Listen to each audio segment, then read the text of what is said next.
Hello.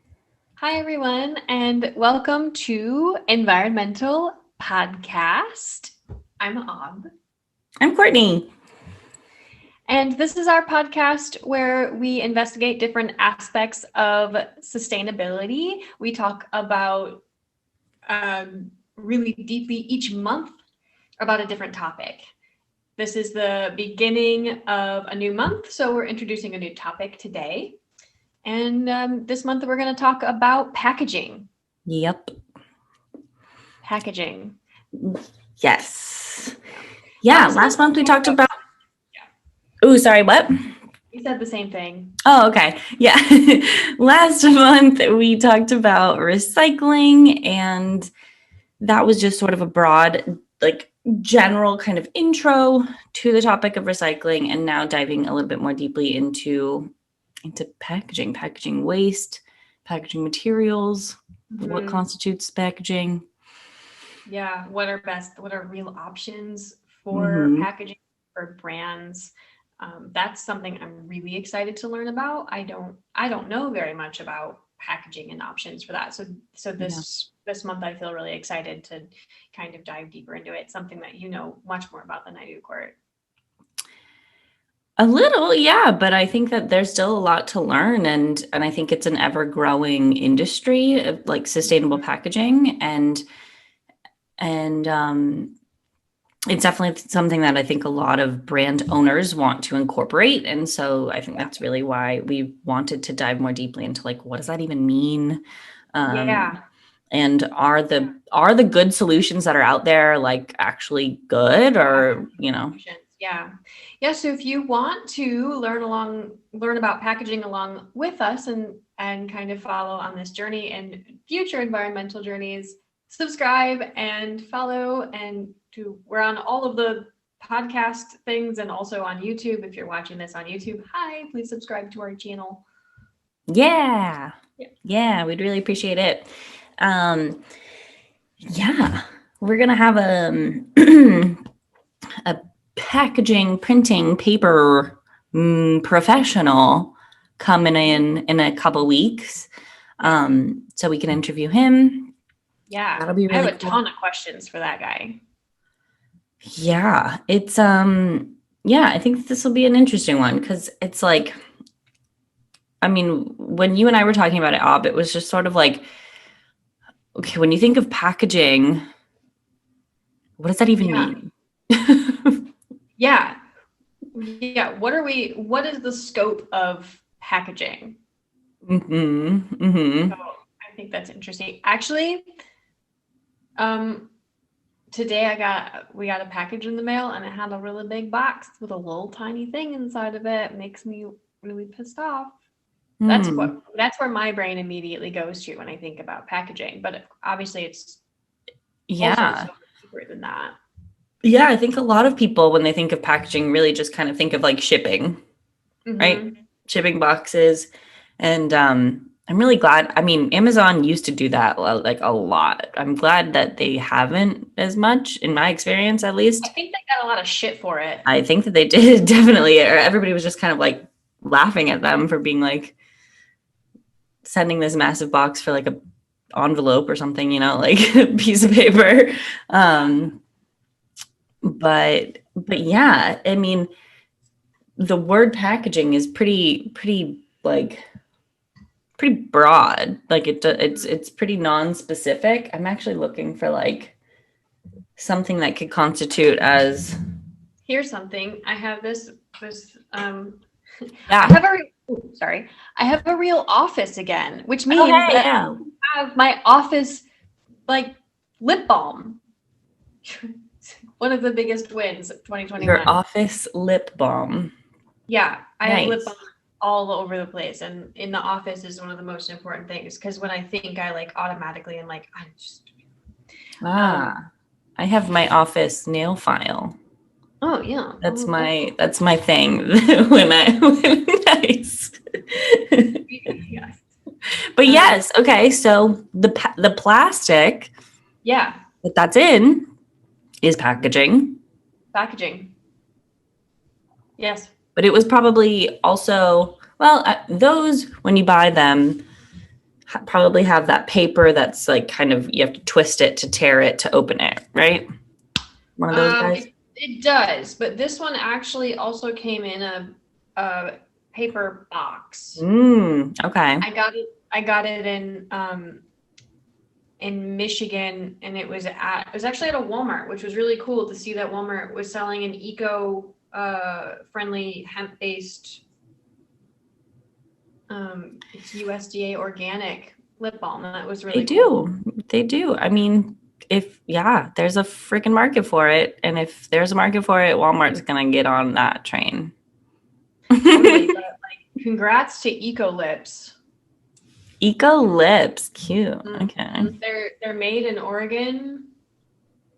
Damn, they actually look really cool. I need to like dig into it a little bit, but they make really good products. Anyways, it came in what? Yeah, no, right on. It came in a paper, I think a paper box that was like, had a little hangy tab. Oh, yeah. Okay. Mm-hmm. Yeah. Which I think is so interesting, because when you, as somebody, like we've worked with brands, and we worked with brands as they were developing new like cardboard boxes. Cartons. Like carton things, and so interesting, like what you have to think about. Those like paper tab things.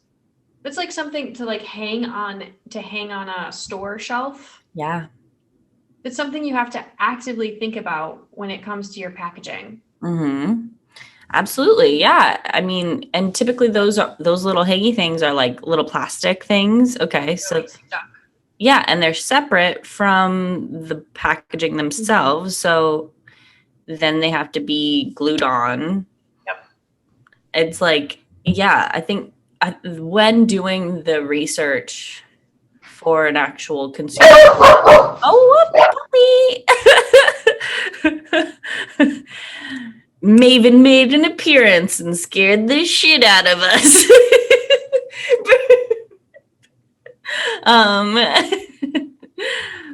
That is Ob's dog. Her name is Maven. She's a little wild little fox girl. She's pretty. Yeah, she's a little scared because there's some around this time in the Netherlands, people like to light off fireworks. Okay. January 7th. Yeah, because they're like, big fireworks day is the first of the year. That's how they celebrate New Year's, is that they have like a massive fireworks situation. Yeah. So yeah, when residual fireworks every night since then. Fun. Yeah. It's great. Yeah. Thanks, guys. So it scares Maven. Yeah, puppies don't like that. Yeah.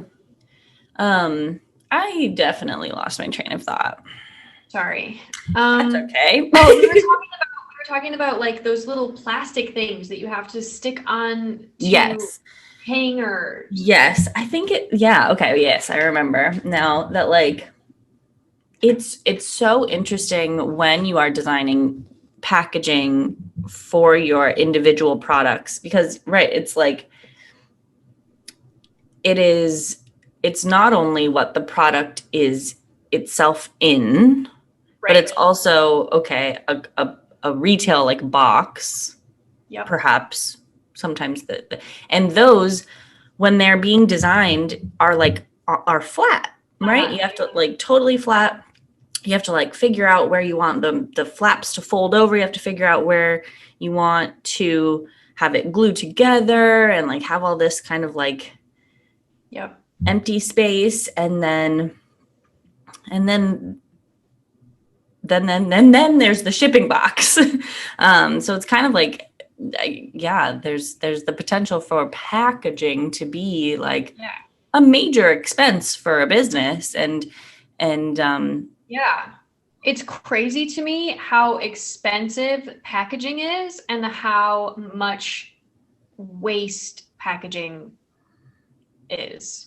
produces. Like, absolutely. It produces an incredible amount of waste because we just throw it away. We're just like, well, I don't have a use for this box anymore, and hopefully it's recyclable. Hopefully it's recycled, but most of the time it's not. And Right. like, it feels crazy to me that so much of our society, especially right now with like, we can't go shopping really. We can't, there's like stores in the Netherlands really aren't open yet. Even so, everybody has to order online. Mm-hmm. And then it comes in and there's so much packaging waste there that it feels like, why don't we have a really good solution for that? Which is definitely something that we are going to dive into this month. I think that's essentially like why we decided to do packaging. Right, because currently there aren't a whole lot of solutions. I mean, we live in a kind of disposable era right now, and I think that there just honestly like isn't a perfect solution for like actual purchasing of new goods, be it in store or online. In Right. store, of course, cuts down on the shipping box itself, but then it's like, okay, most places you're going to have a bag, then you're probably going to have a plastic bag or something once you leave that store. So there's not a perfect solution. I'm interested in kind of trying to learn more about like bulk stores, like not like bulk stores like Oh, Costco, yeah. but bulk stores like where you can go and bring a jar and fill up like a jar of rice and like pay by the pound kind of a deal. Yep. And if things like that have like gained in popularity, I think over our lifetime, and I hope that they do, because that is sort of like one of the only actually like, truly sustainable options that exists, and it kind of doesn't really exist for a lot of people. Those really are not Right. something you see often, if ever. Right. But you Yeah. used to? I mean, that used to be a thing. Like that used to be Yeah. a lot more common. Yeah. It was like at the grocery store with the little scoops. But now you Mm-hmm. put those scoops into plastic bags. Mm-hmm. So they encourage people to bring their glass jars or offered glass jars that you can refill. I know I try to bring my glass jars when I go to the store. There's a few stores here that are like eco-focused that have for laundry, wash, and I can only think of the Dutch words, uh, like laundry and like dishwashing stuff, Oh, that's cool. where I can refill there. Yeah. Um, and I just take like a glass jar and I refill it. But it's not cheaper. The other point to Mm, note there is that that's not a cheaper solution. So that leads to, yeah. yeah, The economics of sustainable choices. yeah, which is definitely something that I want to talk about. I think that's something that both you and I have a lot of feelings about is, yeah, like the economic burden of sustainable choices, I think, or the, maybe not burden, but like the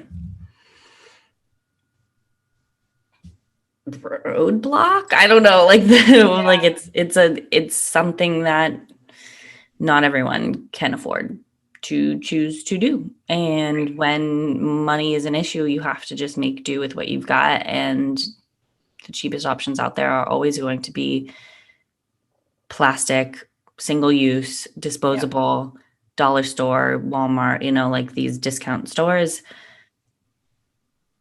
Yeah. as I of right also now. kind of feel like it's back to that conceptualizing thing.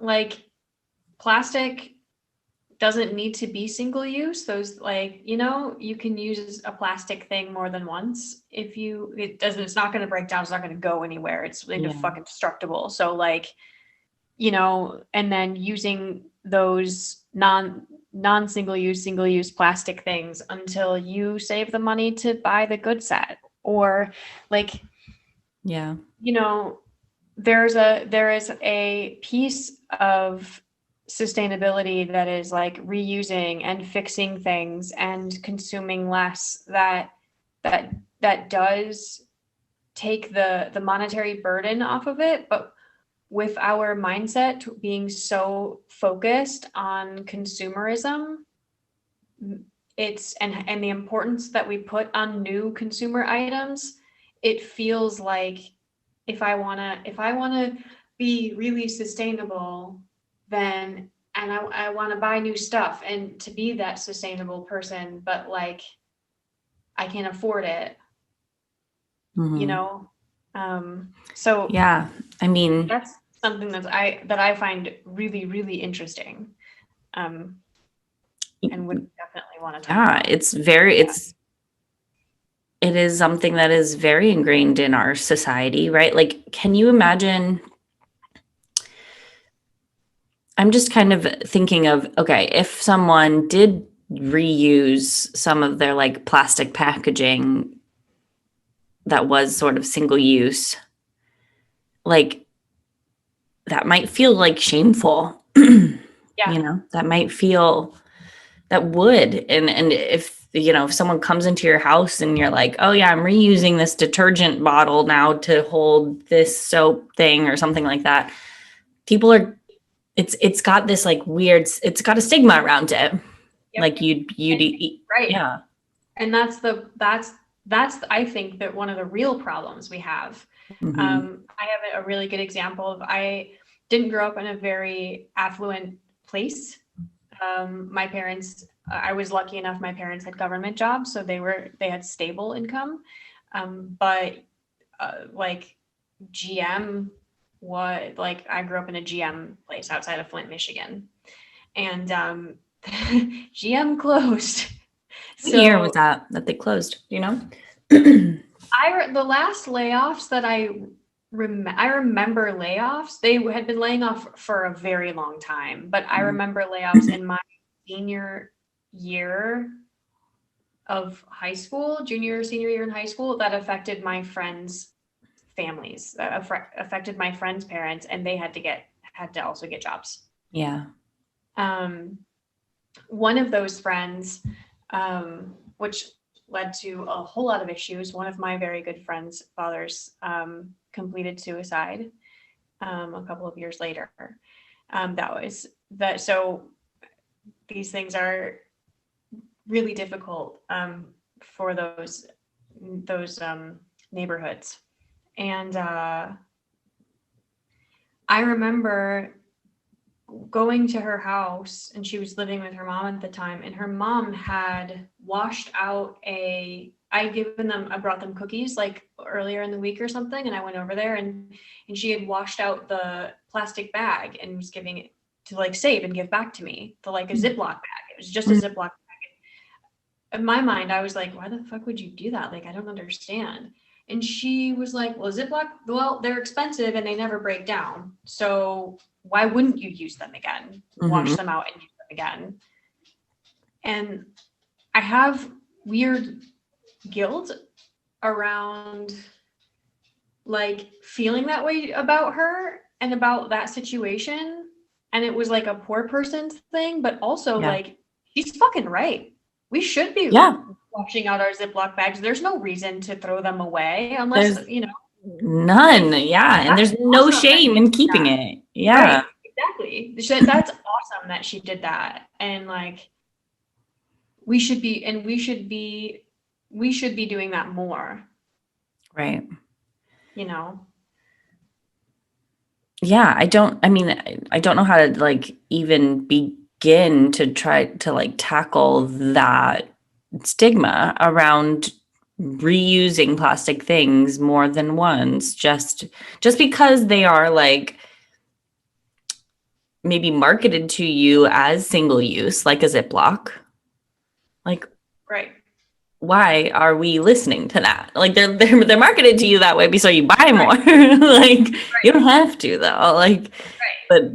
but we yeah, it's a psychological thing. It's really like ingrained in us that it is something to be shamed, that to feel shame for, if like it, no one wants to feel poor.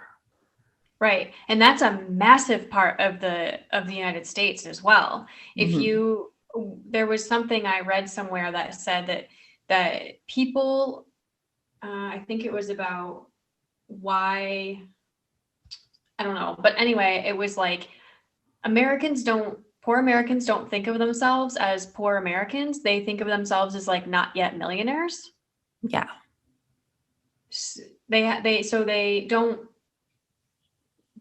They don't like it. That's a totally different mindset to be in, right? Hmm. Like they don't think in terms of like saving and being I mean, frugal and or no. reusing their plastic. I don't know. It's a, and that's like actually kind of really sad because that just further kind of like pushes people to then, continue to spend more, spend beyond their means, put shit on credit, like try to live a lifestyle that they can't actually sustainably afford. And it just kind of perpetuates this cycle of poverty, Yep, it sure does. which It sure is the goal of banks, I think. does. A Well, lot the of goal how. of a lot of things that Yep. that we're like actively trying to like disassemble in our minds now. But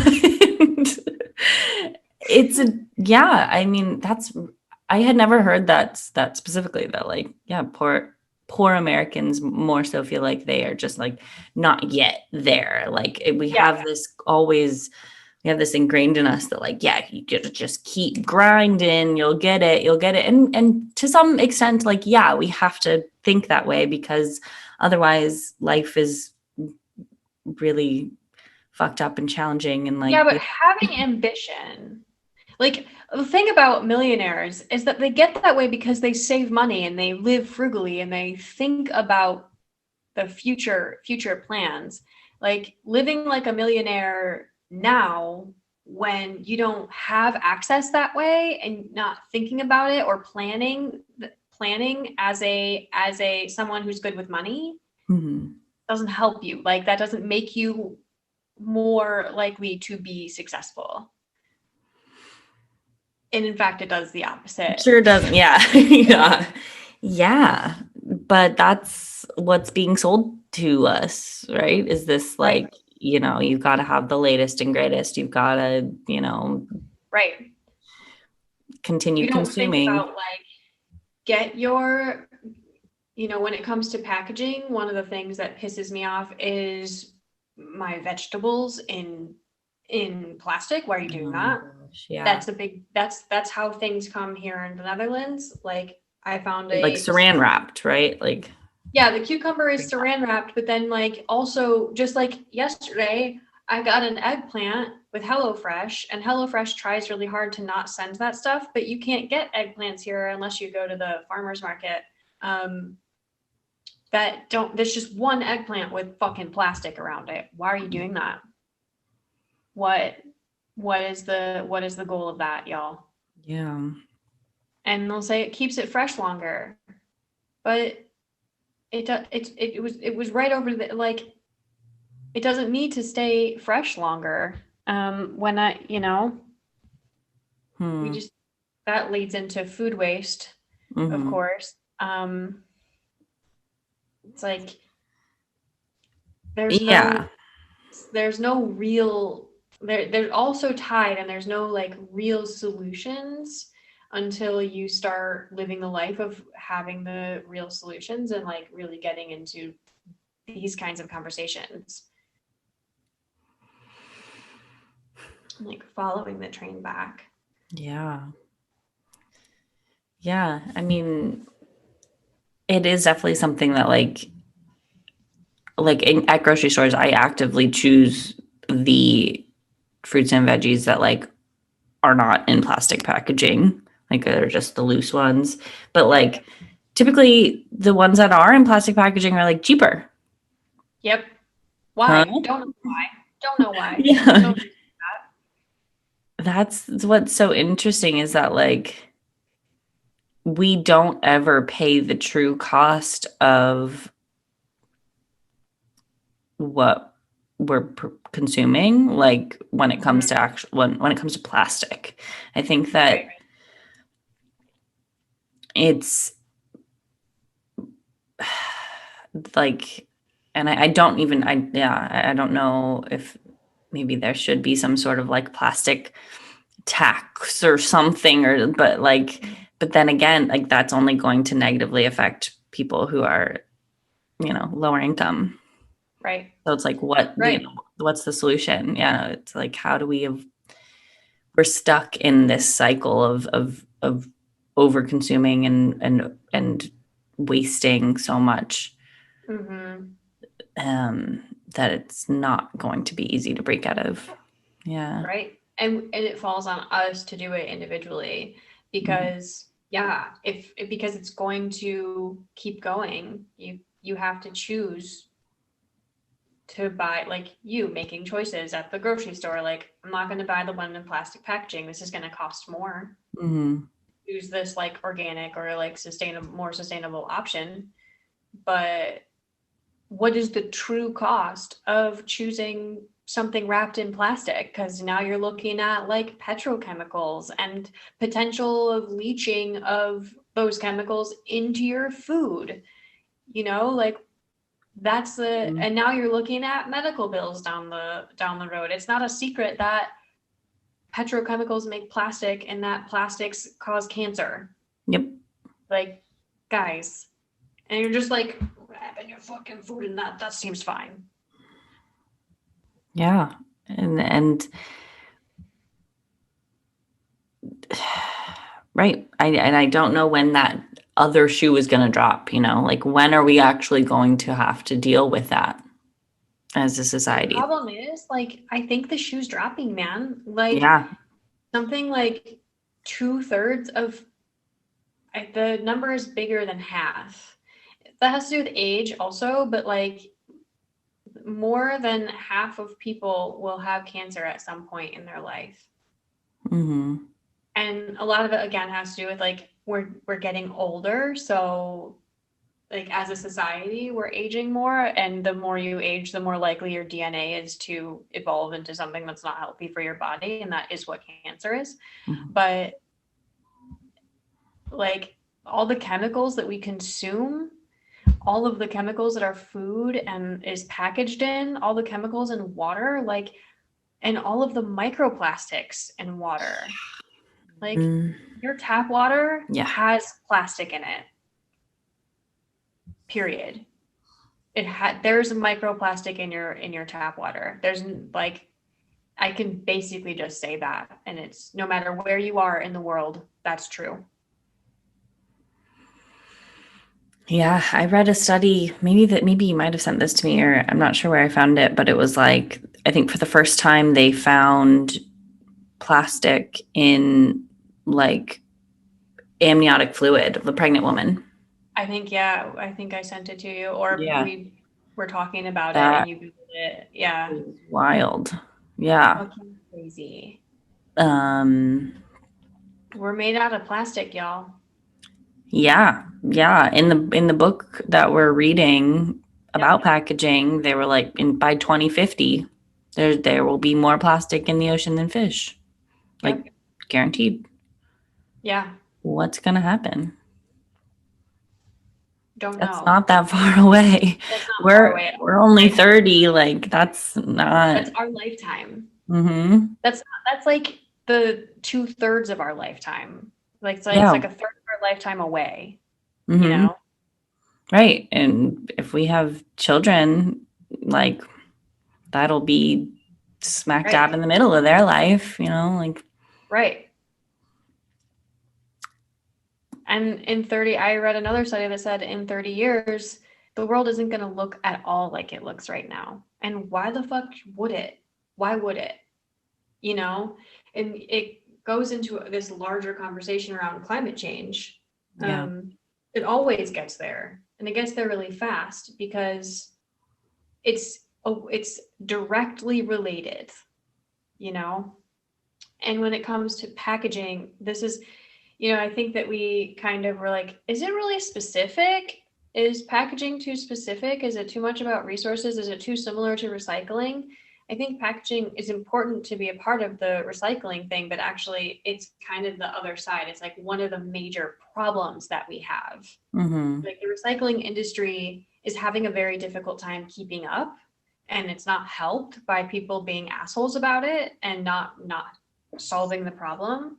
The recycling industry is really important, but this other flip side is like the packaging industry is causing so many issues. Yeah. And I think maybe next month we decided we're going to talk about deforestation. Mm-hmm. But that's one side of it. Then you have the plastic side with the petrochemicals, and that's not safe and cancer causing and never breaks down. Like, and then you have, aluminum options that has to be mined if it's not being recycled. Like, what's the real choice? It's like kind of reusing what we've already have. Milk and like milkmen don't exist anymore. There's not somebody that like comes around to your door and refills your stuff. So like I have yet to find a really good solution. Maybe but I'm very, very interested in compostable options. Yeah. And I'm like, you see it a lot in California. It's like biodegradable plastics that are made out Mm-hmm. of corn Mm-hmm. byproducts. That's interesting to me. But I don't know much about it. I don't really either. Yeah, I know that it was difficult for composting at first. Like it was difficult to actually transition into being able to compost those because it's still like processed to the point where it doesn't really break down like regular Gotcha. like food waste. Not like sidewalk compost. Yeah. So,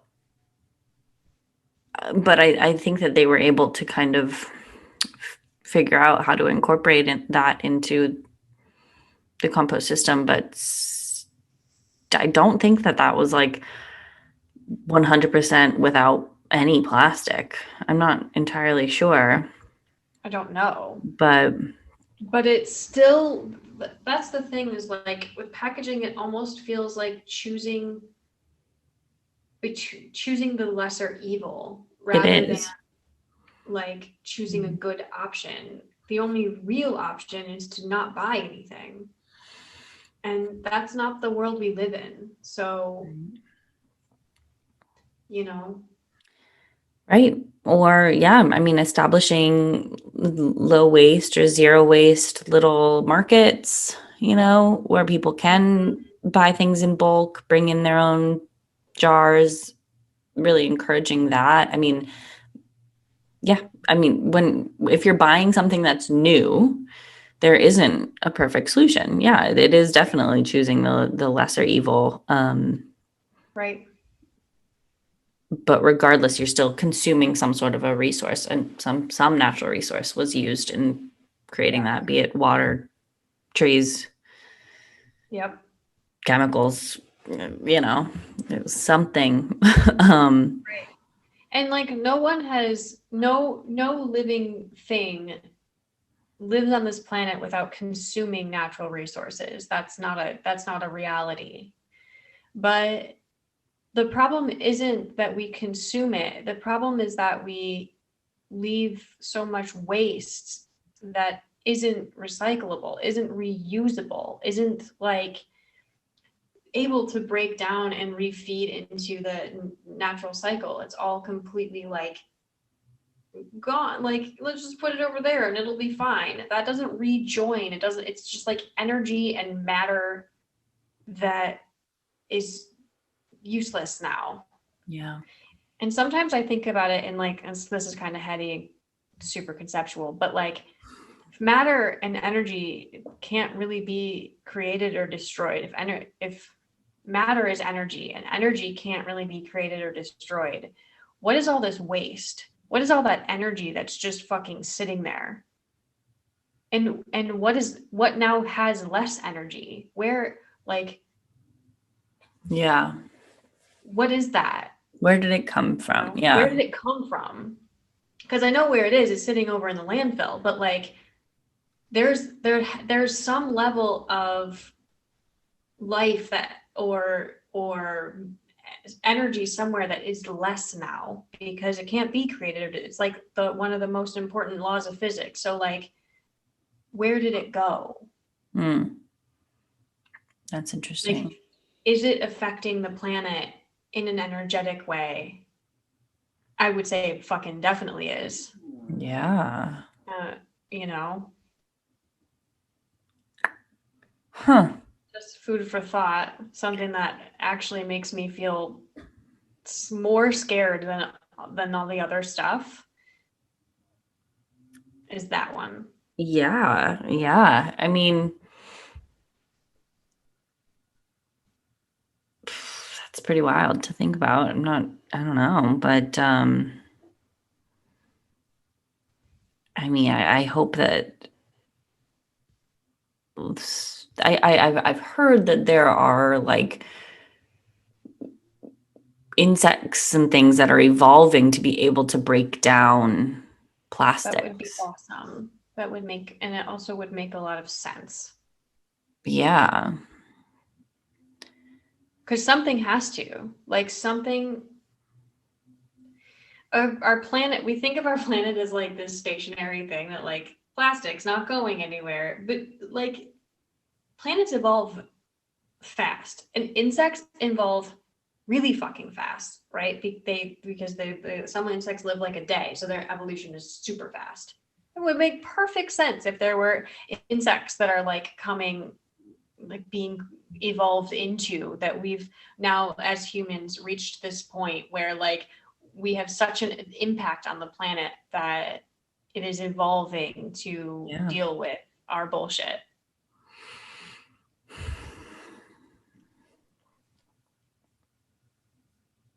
Actually, that's pretty cool.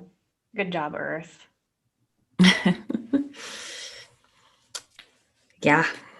Something has to decompose that energy, man. Something has to put it back into the sphere of the world. Yeah, I mean, that's kind of the only hope that we have in terms of actually being able to kind of change that matter that can no longer be used, that is just in a landfill, into something that is usable or is beneficial in some way. Our only hope is bugs, I think. Our only hope is bugs. Yep. Oh, maybe my dude's barking. The neighbor said hello, and she picked her head up and she has her ears up. Oh. Radar. She's on radar. Eventually, I will have a door in this room, and that will be awesome. Soon enough. Gosh, I mean, I don't know. There isn't a perfect solution on this one. Like many of the things we'll be talking about. Yeah, which I think is like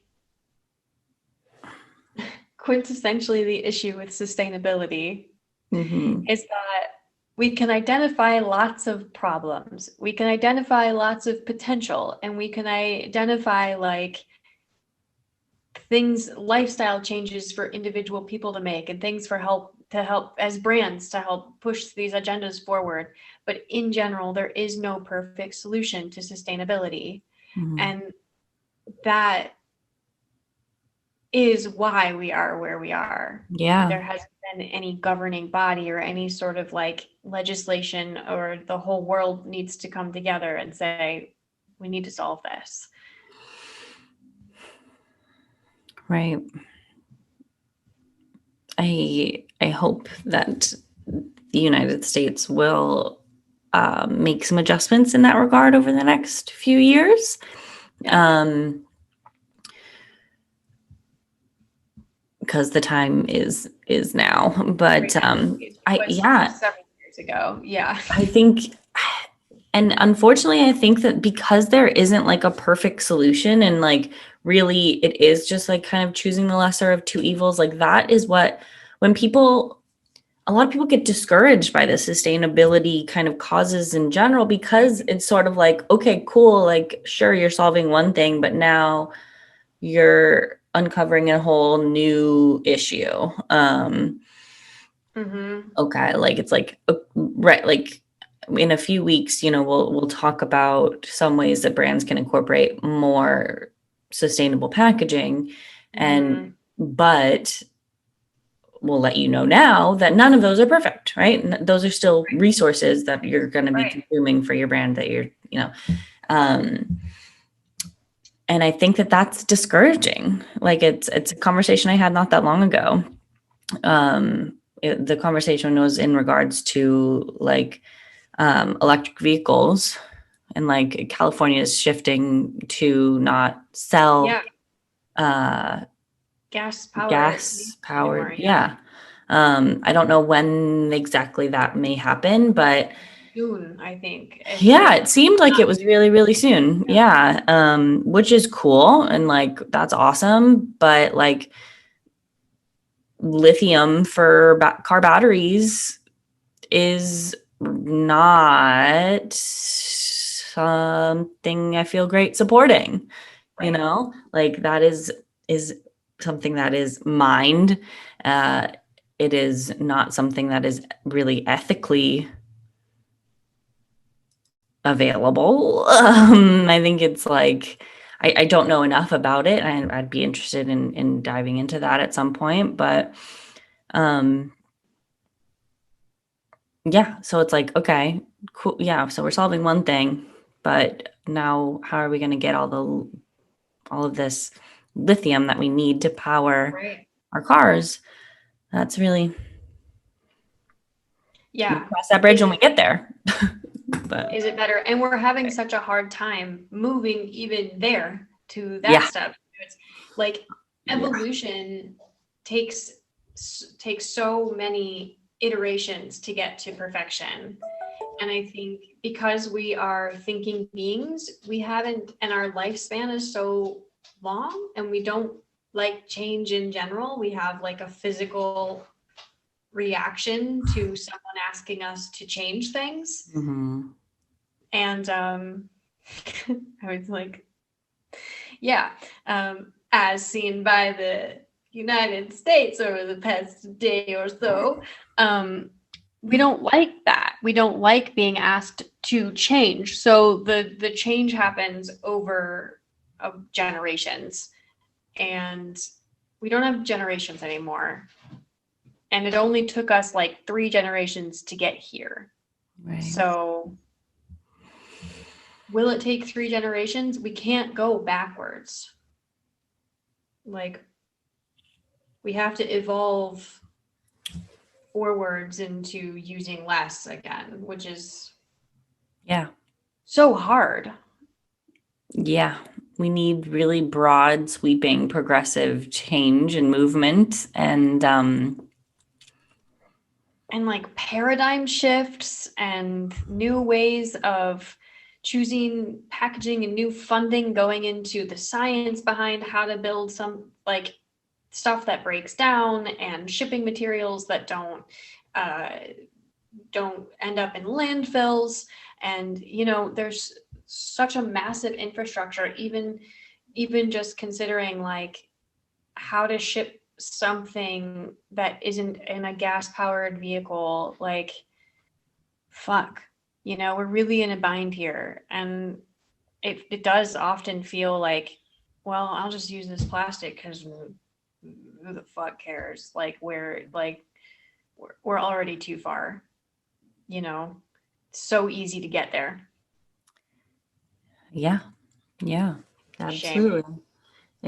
Yeah. That will be a difficult kind of path to walk, because that is very easily, it's so easy to just give up and be like, well, there's no hope. So why am I even doing this work to try? Yeah. Packaging is one of those things, I think. Like, it's a hard one, and it's one that's really easy to just be like, I'll just use plastic. Yeah.